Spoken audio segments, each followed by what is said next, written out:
Ассаляму алейкум, дорогие друзья! Мы продолжаем работать в рамках республиканского движения «Ярдам Янаше. Помощь рядом».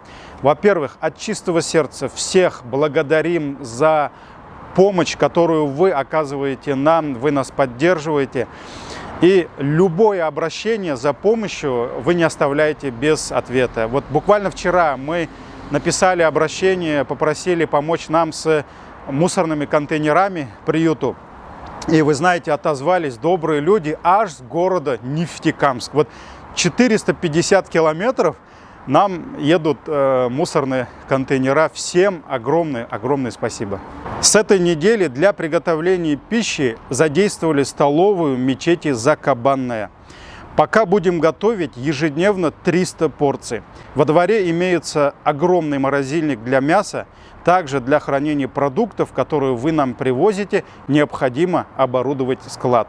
Ремонт помещения, электричество, вентиляция – все это стоит примерно 280-300 тысяч.